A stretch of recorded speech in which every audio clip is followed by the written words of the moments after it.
I feel like everything feels so silly beyond like, I don't know. I guess what I'm trying to ask is like, how do you stay motivated now to make art and to write? I know it's a hard question, but.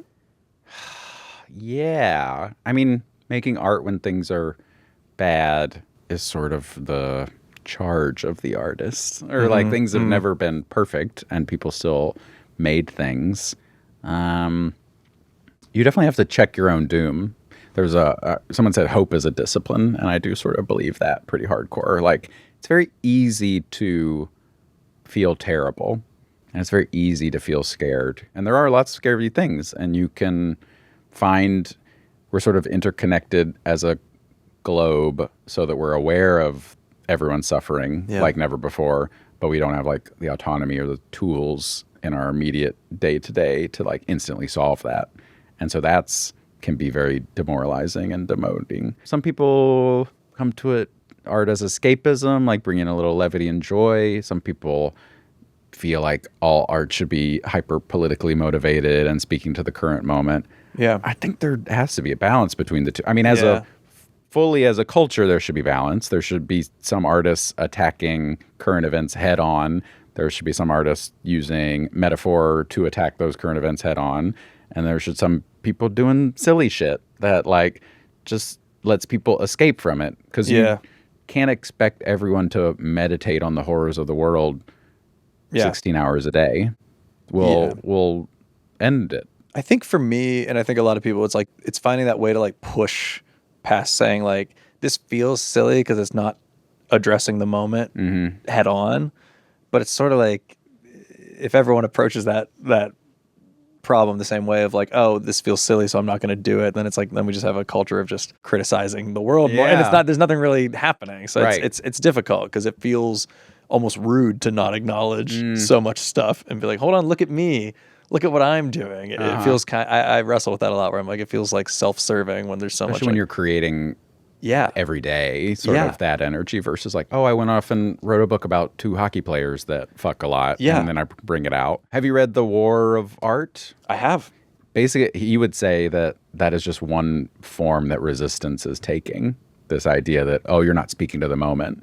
Like that's just an excuse to not make your art. I can't write this play because I have to pay attention. There's war. I have to pay attention. Yeah, like, write the play because there's war. Exactly. People like otherwise there'd be no. There's always something. So there'd be no art. We're never going to be conflict. Not, I get what you're saying. And then the criticism would be like, well, what do you have to say about this? Like, why are you speaking about it? There's sort of always a reason to not make the thing. Not to get too woo-woo about it, but it's like, if you have an idea for a movie that's about, 2 animated, deer or something that feels so not important. It's like this idea came to you in this moment while you're processing the world, and it doesn't mean nothing. Like there's some cosmic energy to sort of like your day in, day out subconsciously like clocking all this. So I guess that's where the like doing it metaphorically comes to mind for me. Like something very subtle may weasel its those 2 deer. That's actually talking about I didn't think about it at the time, but now I'm realizing this is kind of a thing about, I like that woo-woo. Did you pop a gummy before this? Yeah, I popped a little one. Pop a little gummy popped before? a little one, little baby. 50 milligrams? That sounds like I'm a on lot. so much shrooms right now. Okay, well, this has been really, really lovely. Thank you for doing this. Oh, it's an honor to have you as my first guest on That Sounds Like a Lot. We're going to wrap with a segment called Predictions.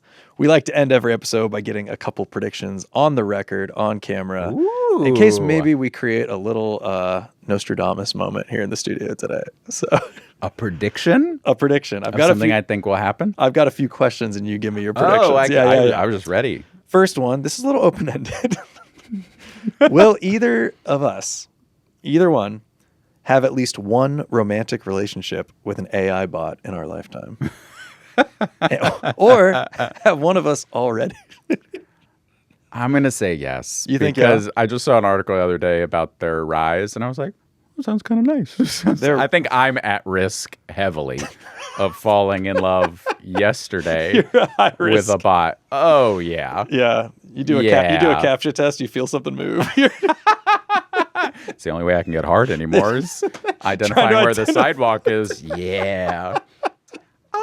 We'll probably. That's so funny. I think I'm more at risk than you. person in loving relationship. I could see myself like, yeah, it's again, it's hard to know where we'll be in like 20 years with this technology, but it's like I could see like a world where there's just like another person. It's like you're like, I don't even know what you'd call it, your personal assistant or something. Yeah. And it's not romantic maybe, but like, Oh, wow. But you also like treat them. Canceled. Yeah, I don't know. You're in love with your personal I'm sleeping assistant with the AI robot. bot? I'm sleeping with the robot nanny. Wow. Wow. Okay, we'll put that one as a maybe you, probably not me. Here's a phone one. Will either of us ever be on the show Traitors? I think you. Just the odds of it are very small. It's a small. I thought of applying to this most recent season. Because it's regular people. It's regular people. Yeah. And then I was like, am I like a little too big to be a regular person, Dude, but I too had the small same to be? I was like, conversation. am I in the middle? It's such a douchey conversation. I had Yeah. the same conversation with my girlfriend where she was like, you should do it. And I had to be It's like, am I regular I people? had to be like, I don't know. I don't know if I'm regular I don't know people. if I can. She's like, you can do it. Some of those celebrities were regular people too. Yeah. I'm like, yeah. Brother of someone who did a thing or whatever. It's like, yeah. They should have traders like kind of in the middle. Up and not coming. up and coming traders. Traders up and coming. It's like, you may have seen them once on your timeline. I think I'd be bad on the show though. I'm not a good liar. 100% I agree. hold my Yeah. breath when I'm lying. And That's swimming. You're supposed to do the other thing around. like, could you tell me?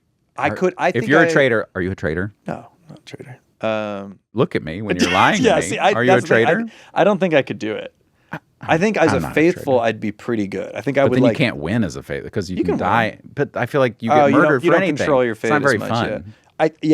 I would enjoy being a trader. I think I'd get sniped pretty quick. But a faithful, I think I'd do really well because I think I would do the good job of like not being like guns blazing, kind of sitting, being friends with everyone, and so what do we think, interesting. everyone? But never like Interesting. sticking my neck out there. I think I could.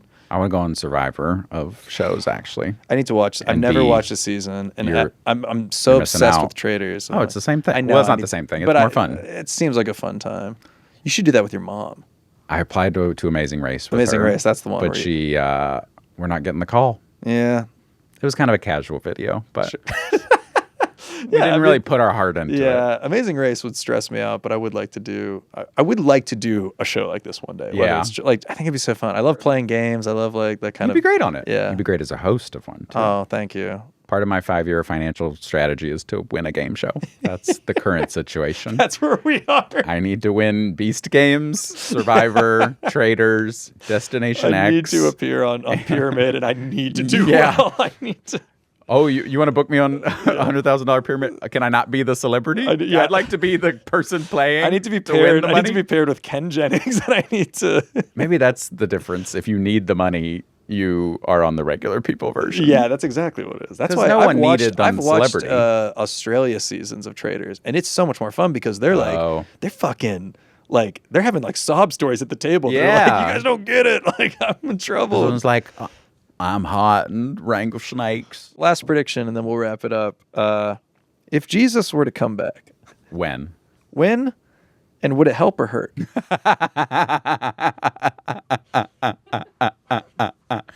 Well, in my theology, Jesus coming back ushers in The rapture? the Great Tribulation, the rapture. The Great Tribulation. Yeah, so 7 years of the rapture and then 7 years of various horrors on earth.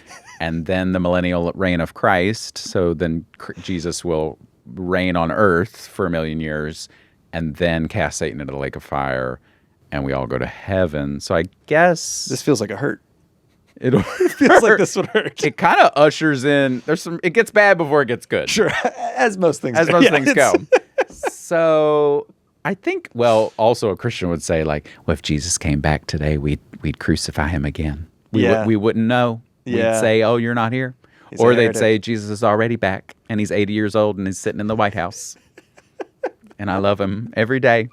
Yeah, I'm gonna classify this one as we just can't tell. He might be with us right now. Like that's I didn't know the theology I just learned about Which part? of the 7 years of just death on Oh, earth. And yeah. then that's not something we don't have a rapture, and we might, but I don't think we do. Do you get to Revelation? Or it's kind of like made up from Yeah. Revelations. Well, that's Like so much of it. I don't think he's coming back. I think he saw enough. But I do like that it happens every year. Like you see, there's always like one date every year where you kind of get wind of it online, and people are like, "Oh, you didn't know? Like it's coming." And you're like, "Oh, again?" Like a follow-up question: like, if people vanished, do you believe? What do you mean? Like if we had like a leftovers situation where like it would have to be a large Who do you amount. become in the leftovers universe? That's so interesting. Yeah, if it was like a significant amount of people that just vanished overnight, I think that would mess me up. I don't think I would be able to like. I'd have no north south. Like my compass would be all screwed. I don't know if I'd necessarily go right to science. You probably think some. I don't know because what science would explain like, like 10 million people get evaporated or whatever. It's like that's a tough one. Yeah.